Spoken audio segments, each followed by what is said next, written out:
I can't count how many times this heart's been broken by a love, by a loss, sometimes a win. Hey, everybody. Welcome back to One Single Choice. I'm Sam. Good to have you. I have such a surprise and a gift for you all today.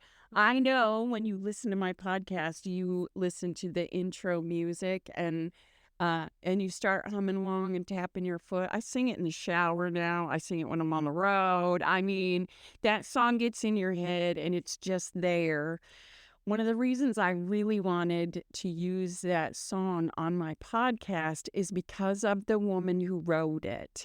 I want to introduce you all to my friend Diane Richardson. Hi, Diane. Hi, everybody. Thank you so much for coming here. I'm so coming here. I'm on the road, y'all, and I came to Diane. So we came in and we just kind of took over her kitchen, but that's kind of how I want the podcast to go. Yeah, absolutely. You know, like just a conversation between you and I. Sure. I was telling Diane when I first got here that she inspires me, and she inspires me because she's successfully maneuvered, not just being single, but being in a relationship, and you've dealt with all of it, all that we have, with one little added hurdle, right? Yes. That she is part of our LGBTQ plus. I don't know all the. To be honest with you, I can't keep up either. Okay. So we'll apologize in advance. So thank you so much for agreeing to meet with me, because I think you have so much to offer my listeners. Tell me about yourself. Well, I was born the middle child, but sort of the youngest one for a little while because my brother's 10 years younger. To kind of conservative family, I'd say, but very musical family because my dad and his brothers played music, and so which, speaking of that, he had like 8 siblings. So and we were double relatives. Like my dad's brother married my mom's sister. And so when we had family reunions, it was a big to-do. It was a massive deal. And it was a lot of music. So a big part of my growing up, a big part of my adult life, it's always been a hobby, and I've gotten to play professionally. But my passion in life for more than 32 years was teaching. So I taught high school for 32 years. What'd you teach in high school? I taught ninth grade health. In ninth grade? Yeah. Good. It was a trip. Yeah. Yeah. Yeah, I can imagine. You've been retired for a little while. Yeah, about 10 years. 10 years, but you still are active in the program. Is that what do you do now with the school? Actually, I served as our Retirees Association president for several years. Oh. I was secretary and then president for several years, and I still serve as the liaison to the State Teachers Association. Wow, that's awesome. Yeah. So that keeps you pretty busy too. Yeah, I mean, sporadically, and it's very important because, teachers don't get Social Security, and we have our own pension.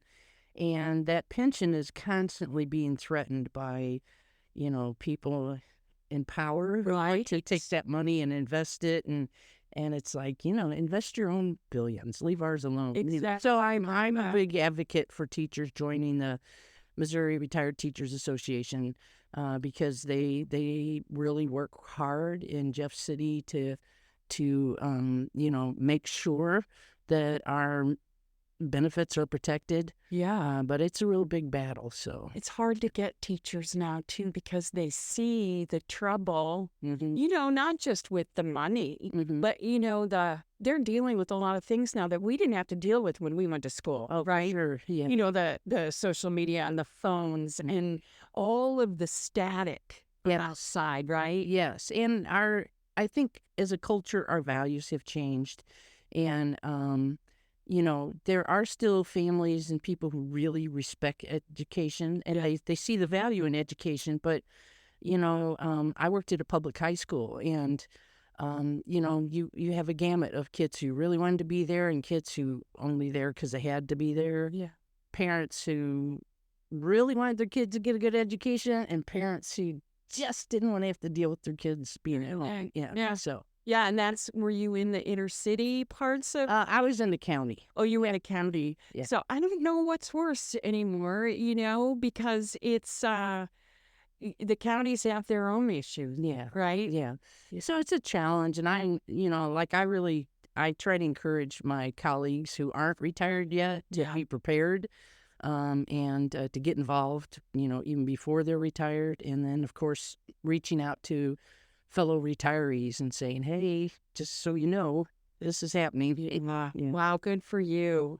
So that's the teaching part was your passion, and now taking care of the teachers. That's amazing.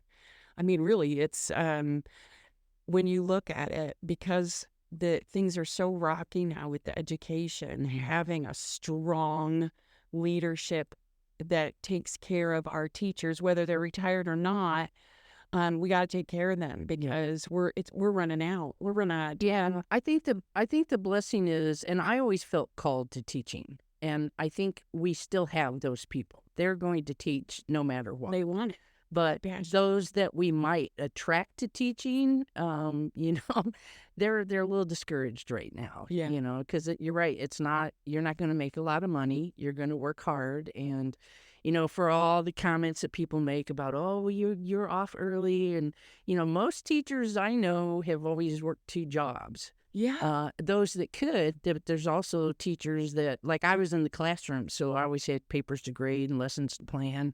And still worked extra, Yeah. And fortunately for me, a lot of my extra work was music. So, So it's fun. it was fun. Yeah. It's fun. Yeah. But, teachers spend a lot of their own money prepping classrooms, taking care of kids, especially kids that are in their class that they don't have a lot of money. Oh yeah. I can't Yeah. even recall all the times I bought shoes or supplies for kids. Yeah. But it's a noble profession. My son keeps telling me that I should go teach because I do love it. I used to teach, but I taught the business, So I was teaching adults who were paid to be there and had to listen. Yeah. A little bit different situation, but he keeps telling me you were good at teaching. You should go teach. And I really want to, but it's kind of intimidating now. Yeah. I think what I found, and I think this is true of a lot of jobs, a lot of circumstances, is that if I stayed focused on what my main goal was, and that was taking care of those kids and teaching those kids, and kind of filter out the noise, the politics, the parents. I'm sorry, parents. No, it's true. I had some great parents, but there were some parents who, just like I said, they didn't value educators. So, a lot of other cultures, educators are held with high esteem, and it used to be that way in the United States. Not so much anymore. Now you are, which is ironic, isn't it? Well, it is, right? And you are the ones that are supposed to be taking care of my kids. Mm-hmm. It's a daycare in some instances. Yes, and that's okay. So you taught in the high school, and from what I hear, you were a coach as well. Coached for all 32 years. 32 years. 1 year when I was a permanent sub at Florissant Junior High, I assisted. But I coached. I coached a few different things. Always volleyball, the girls and the boys, and basketball for a while till I realized I wasn't that great at it. So I let somebody else have it. Diving. I coached diving for a long 12 years. Yeah, but for me, I found out that my forte was coaching the 9th graders, because it was like they come in, they don't know anything, and you have to teach them everything, and like in our district, before there were clubs and stuff that were kind of filtering into our area. I mean, literally, they didn't know what volleyball was or what, Wow. And sometimes I would, we'd have so few kids try out. I'd be out there like, hey, how about volleyball, Yeah. And then it got to, it got more and more popular. And so we had more and more kids. But I really found that I thoroughly enjoyed helping those kids learn how to be with other kids. Yeah. First of all, they wanted to be there. So aside from my required course during the day, Yeah. then in the afternoon I go where these kids, they really want to be there, and I just felt, really just felt like it was my responsibility to help them be better humans by learning how to be a good teammate, by learning that. It's so important that I feel like kids that are connected to a sport, even if it's something they're not very good but if they're connected to a sport, it helps them focus in the classroom. I mean, for one thing, they're going to have a lot more respect for you because they see you out there coaching them, so they're going to come into the classroom with a whole different attitude. So I think it's really important. Well, and as a teacher who was coaching, I put a lot of pressure on my kids to perform in the classroom. Yeah. Oh, you think you're going to show up here and it's all going to be okay if you're not doing your job over here? Exactly. That's not okay with me, So No, that is a good age too at ninth grade because they're brand new to the high school environment. So you can kind of teach them the right way instead of them getting in with the wrong people. Yeah, they're trying to figure out, do they want to be little kids still or do they want to be those big kids, some young adults? Yeah. It's a tough age. I really had a passion for them, though. That's good. Well, let's switch gears up here just a little bit. So inspirational, your history, 32 years, that's huge. Tell me about relationships. I mean, I know you're not, how am I going to try and word this? You're not completely single because you are out there dating, but you do come with some history of a long-term relationship. Yeah. I actually just started dating. After how long? I guess it was about 5 years. Okay. Yeah. And part of that was time spent grieving and recovering from the loss of my loved one. Right. And, having somebody in your life for over 20 years and then suffering that loss it's monumental. And, I think that can apply whether the person passed away as Jan did, or if it's a divorce or, whatever the loss is. It takes time. It takes time to heal from that. And I think, when I listened to your podcast previously, and one of the things I thought, it's so ingrained in us that we need someone, Yeah. and especially I think as women in our culture, we're sort of, we kind of get that impression that we're supposed to have someone. And I think for a lot of people, they just go right away. And if you're going right away into another relationship to hide the pain of the previous, you can't be wholly present. And I think that's incredibly important. And I learned that, and I learned, I had to fight through the loneliness and the sadness. I went from being here present 24/7, I guess she was sick almost 5 years. She almost made it. Most people that have brain cancer don't live past 5 years, and she wanted to live past 5 years. Okay, so we've got to explain a little bit to our listeners because they don't know Jan and the story. So just give us a real brief story, if you will, on what happened. Yeah. Well, first of all, we had a life together, and we were very involved in each other's life. She was very much part of my family and played music with me. Were you married? No. Okay. No. We're a little bit older, and we're of that generation where, yeah. And so by the time you could get married, it's like, well, it's too late. Yeah. And honestly, there was a little part of me that's like, I don't know if I trust them. I don't know if I trust that. Exactly. They're hold up their end of that bargain, Yeah, I felt that same way. Yeah. And so, so we were very much a part of each other's lives, best friends for sure, And so, she she was diagnosed with lung cancer. and fought through the battle. I mean, it was really something because we would go and we'd work out, and she's going through chemotherapy, and she's like, "Are we going to work out?" I'm like, "Really?" I'm not, I'm like, "Well, like, I'm over here exhausted, and you just messed around, and you're gonna go, yeah." If she can do it, let me get up and do it. better. And there were times, truly, there were times where she was just be doing like the recumbent bike, just slow motion almost. But I was like, I had so much admiration and respect for that. Yeah. Yeah. And so anyway, she went through the treatments for that. She had a little surgery, and actually got to ring the bell. They had done a scan and they found that they got all the lung cancer. And about a week later, maybe I think about a week later, the radiology oncologist called and he said how sorry they were because they were so intent on looking at the lung cancer, they didn't see that it had metastasized to her brain. Yeah, so that started a whole different journey, but a very courageous journey on her part. And for me, there were plenty of times where people would say to me, "Oh, Diane, I can't believe you're doing that.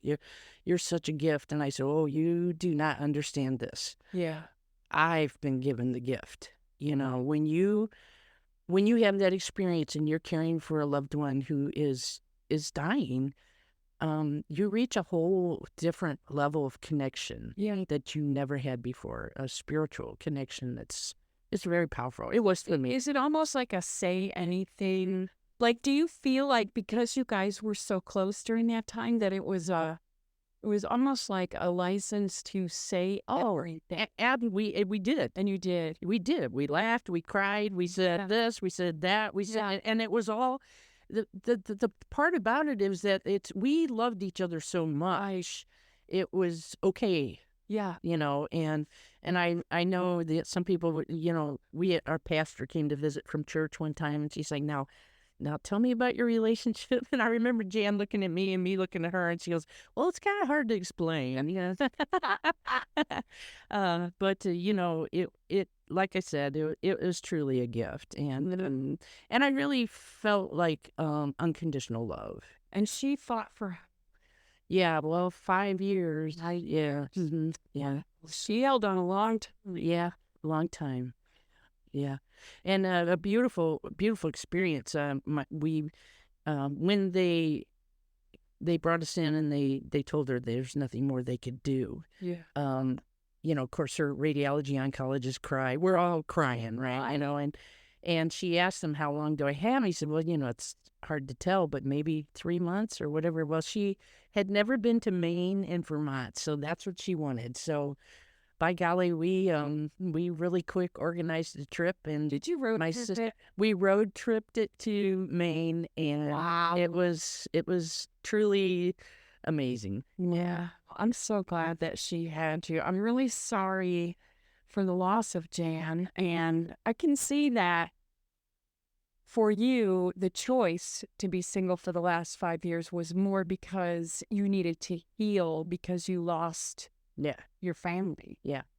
Yeah. And I mean, I in that time period, I let so many things go, relationships and friendships.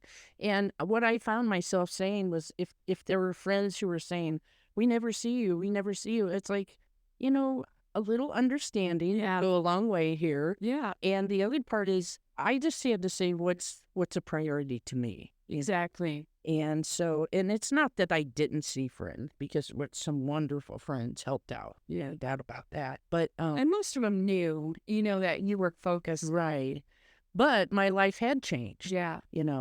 And so it was a matter of sort of rediscovering, focusing on me. Yeah. Yeah, instead of being focused on this other person, wholeheartedly 24/7. Yeah. Then I had to learn how to Take care of what do I want? What do I need? How What did that look like? What did that look like when I know Mm-hmm. it was dark for a while. Yeah. I know that. Yeah. But when you started coming out of that and feeling better, what did it look like for you to start focusing on Diane and not always somebody else? Because we knew you had to. You Yeah. had to do that. Yeah. But what did it look like? Well, I've always been an advocate for counseling. Yeah. I believe in it, and I mean, it grew up in a generation in a kind of a family that wasn't real gung ho on that. Yeah. I never really think they understood it, but I'm pro anything that helps you discover more about yourself and how you interact with other people and how you learn to be your best self. Your best self and happy. And Right. happy. Well, Happy. if you're your best self, you're going to be You're going to be happy. you're going to Yeah. be happy. But it's those things that lead up to. Yes. So Right. so I'm grateful to have found a very great counselor. I have for many, many years gone to Al-Anon. Al-Anon is for loved one, friends and family members of folks who are alcoholics or addicts. Right. And I originally went there because there was someone in my life who was an addict. And, I thought, oh, well, I did it codependently. I'm going to go to Al-Anon so that person will know I'm working to, support her. Right. Well, that's good. Yeah. And she left and I stayed at Al-Anon. So, Oh, and because, I mean, it's a form of it counseling. is. And, Right. right. And I always say, you don't know what normal is if you're only going by your own judgment. Exactly. You don't know. I mean, and if you're lucky enough to have a group of friends to engage with, to talk about big things, Yeah. not just surface things, but big things. How do you feel about this? What would you do if this? Exactly. Those big things, you really don't have perspective. And so I had to get perspective back. And fortunately, I have a very loving family. My sister is my best friend. Yeah. And I know her. yeah, I know. Yeah. I know her. She's my sister-in-law, actually. Yeah. Everybody who knows my sister tells me how lucky I don't. Yeah, I keep telling them she's the lucky one, but that's okay. Anyway, You're a little kudos. yeah. So anyway, with her support, and I cried a lot of tears on her shoulder for sure, and but eventually I got to the point where, I'm doing these like workbooks and stuff. I'm just Doing your homework. I'm doing my homework, and it wasn't easy, but it was important to me. And then finally I got to the point where I thought, you know what? I am ready to get out there and make some friends, and I need to engage. I'm a people person. And so, huddling in my home by myself is not a good spot for me. Yeah. And so I just started getting involved in the teachers retirement, the retirees association, and getting involved in some more music and just going out and forcing myself to interact with people, because a lot of people think I'm so outgoing and because of when I perform, but the truth of the matter is I'm just like everybody else. It's really busy in this head, and there's a lot of fear. Yes. Yeah. And so to get to a point where you have the courage to say, I can do this, and I'm going to do this because there's reward in it, Yeah. and that reward is to meet new people, make new friends, new opportunities, and really the doors to start flying open. Yeah. And then you can start a different level of healing because it doesn't just go away. Right. When you lose someone or when you divorce or all of that, it's a gradual process, and for everyone it's different on the length of time, but it's all about that first step and taking that little extra, making a little extra effort to get out a little bit more. You're going to see the sunshine. It just takes time. Mm-hmm. So tell me about your music, because I'll tell the listeners, Diane and I were talking a little bit before we started recording about the intro song to the podcast, that I really love it. And the reason I love it so much is because I want people to know that just because I promote being single and the one single choice, it's not that I'm against love, because I'm not at all. And I just really love that song. But you're working on so many things. Tell us a little bit about that side of Diane. What did that, I mean, I know that you did that through your whole relationship, but after. Yeah, after, and in all honesty, John, during my time of, playing music and Jan being a part of that, Jan was always my confidence builder. Oh yeah. And I felt like I had a personal bass player. And Cool. it was really great. And then without her, I there were big changes after Jan passed. One friend that I had been playing music with for years, he and his wife moved, and then another friend and I had started a little duet, and then he and his wife moved. Oh, And then another friend, I mean, there was a lot of loss in a short period of time. And another dear friend I played music with had passed away. So it was like this, and so I thought, I'm just going to tell the universe I'm open to possibilities. And so and then something big happened. What happened? well, I ended up getting into a couple different groups, and I started working on, I got inspired to write more, because there's a fine line between being so sad you can't function, and then being, for me as a musician and a writer, being sad enough to create something good. Yeah, well, I need a little bit of that. Yeah. Right? Yeah. And so, but I was getting to that point, and then suddenly people started asking me, "Will you play with me, or will you play with us?" And my confidence started getting better. And I had a relationship with a friend I played with for many years, and he and I were good buddies in that. But I had to come to a realization, even in that relationship, that this isn't nurturing, and I'm tolerating it. Why am I tolerating it? Yeah. And I think any relationship, whether it's friendship, loved one, bandmate, whatever, you have to assess that. And then you have to decide, are you going to spend the time that it's taking and draining you of positive energy, trying to make something different than it is? Yeah. When you can't control the other person, you can only control yourself. That's it. Or are you going to move forward? And so I put that out in the universe too. I'm ready to move forward. And I mean, I love my friend. I don't want to let go of my friendship, but it was time for me to journey in another direction. So I've just, I mean, like I said, I feel like I feel strong. I feel strong, and I feel happy. And I don't think that's an accident. I think we all have to make that choice for ourselves to do the work to get to that point. And and it's not like you just get there and stay there, right? Oh, it's a contest. Yeah. You have to keep going. You Yeah. have to keep going forward. And but you're a single woman. Now I'm going to tell you, I like my alone time. I do like to be alone. I enjoy my own company. I'm good with it. But I'm a people person too. Yeah. And I'm like you. You can sit and you can hold on to the pain and the despair, but only for so long. You have to venture back out. Yeah. I'm so happy that you did. And I like it that you said you put it out in the universe, because I do that. Mm-hmm. If I want something or I feel something, I can hold on to it for a little while. And a lot of times it's thinking, am I good enough? Uh-huh.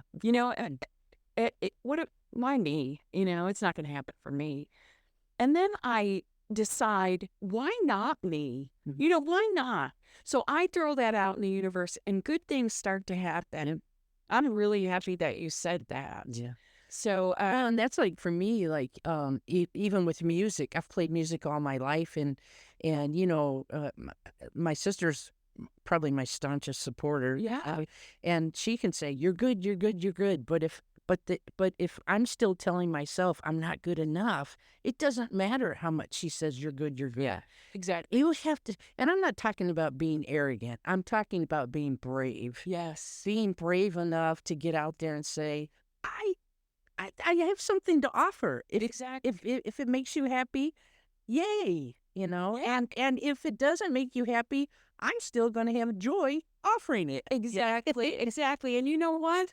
If you don't succeed, if you start something and you don't succeed, did you hurt? Nobody. Oh my gosh, I'm so glad you said that because I'm one of those people that I'm willing to try something. I do this all the time. People say, "Can you fix this?" I say, "I can try," because if it's broke, I can't break it more. It's already broke. Exactly. So let's try. Hey, that's the harm in that.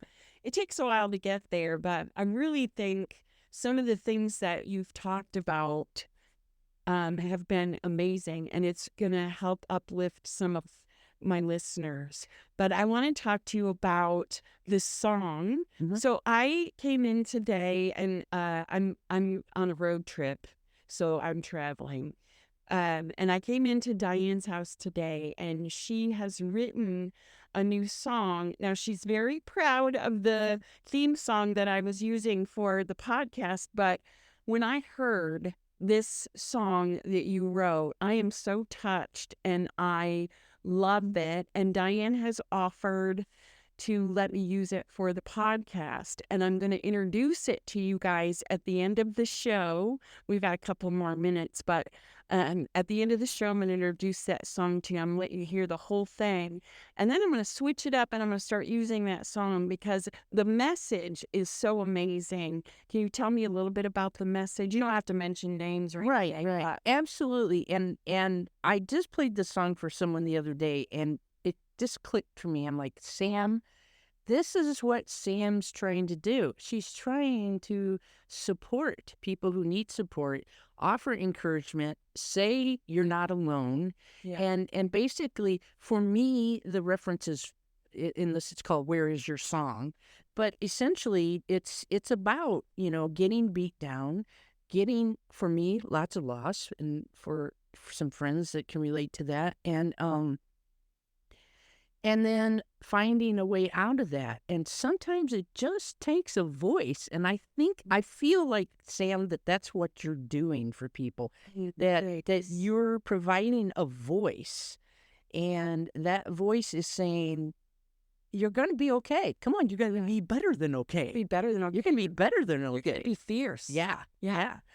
And so essentially the song, it really is about that. It's about empowerment, and it's about, if you can't do it, look, we all go through ups and downs. We all get rejection. We all have victories. We're all in this together. We are. And no, you're not alone. And if you need help, I'm here.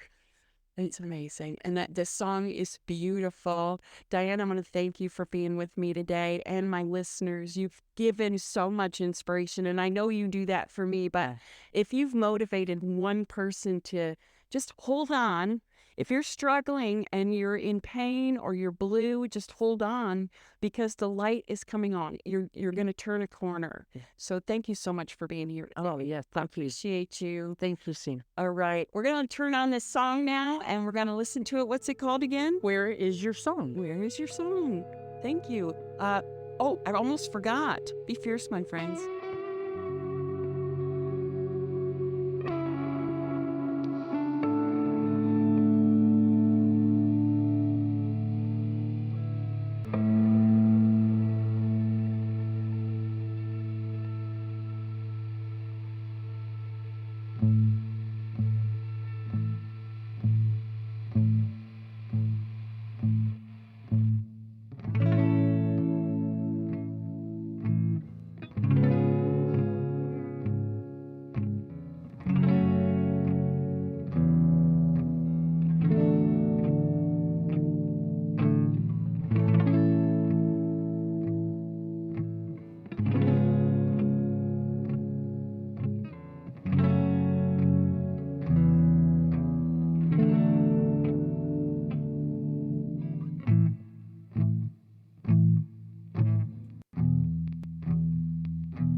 Life's full of blessings and of pain, full of losses and of gain, full of laughter and of tears, full of courage and of fear. It's full of joy and full of strife. It makes the lyrics of your life. Where is your song? Where is your song? Why don't you sing? There is healing when we let our voices ring. Where is your voice? Where did it go? Why don't you let the music heal your soul? Where is your song?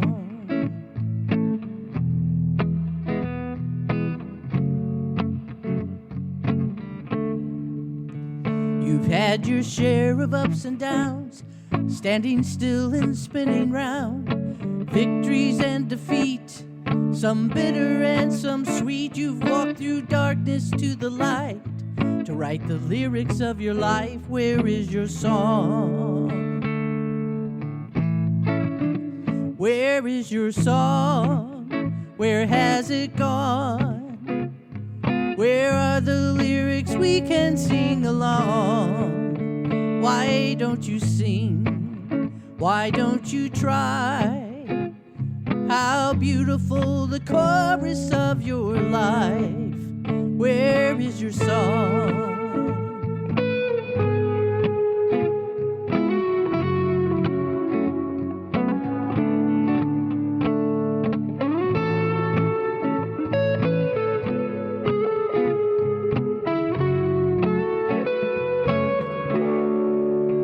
Life can be cruel and then so kind. We move ahead and fall behind. Find strength without within. Earn the loving that we spend. So it is both day and night. You write the lyrics of your life. Where is your song? Where is your song? I'll sing with you. There's power in the harmony of two. Where is your voice? Where has it gone?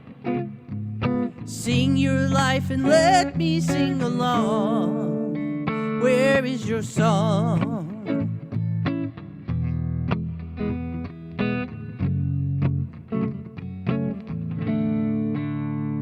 Now find your joy and wipe your tears.